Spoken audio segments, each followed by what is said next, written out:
近年室內設計裝修公司增加，但係經濟結構改變為行業帶嚟新嘅變化。室內設計宣傳同銷售經理黃小姐話，公司有超過40年嘅工程經驗，超過20年嘅室內設計經驗。面對經濟環境嘅改變，消費結構轉型，公司業務受到一定嘅影響。最近加入商業入職業務，更好咁服務商業客群，同時加強中小型住宅設計、裝修服務，並加入風水諮詢，增加知名度。要提升軸空間喺市場上嘅知名度，關鍵在於線上線下雙管齊下。首先，要建立專業嘅官方網站同埋社交媒體帳號，定期分享設計案例、裝修設計同埋優惠活動，等更多人去認識。同時間透過優質嘅服務累積口碑，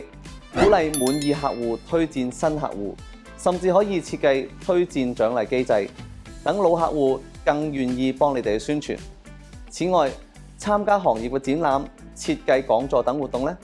不單止可以提高曝光，仲可以結識到潛在客戶同埋合作夥伴，進一步擴大品牌嘅影響力。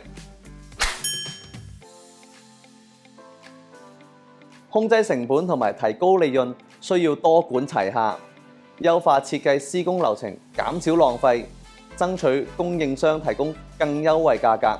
加強團隊嘅管理，避免返工，拓展智能家居、軟裝設計等增值嘅服務，仲可以創造額外嘅收入。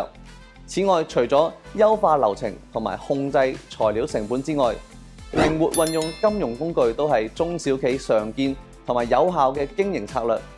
中國銀行嘅周轉通報授信業務，能夠幫助企業喺資金緊張嘅時候保持工程進度，避免延誤同埋罰款，同時可以把握供應商嘅現金折扣，減少高利息嘅借貸成本，等資金運用得更靈活，成本控制搭配金融支援，提升財務效率。澳門嘅市場規模較細，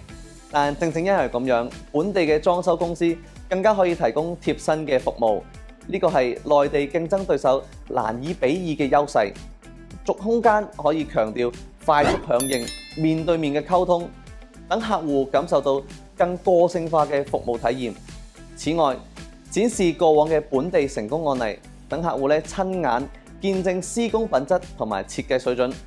最後，要深入了解澳門人嘅居住習慣同埋文化偏好，喺設計中融入本土元素，等方案更加貼近本地需求，自然能喺市場上面建立獨特嘅競爭力。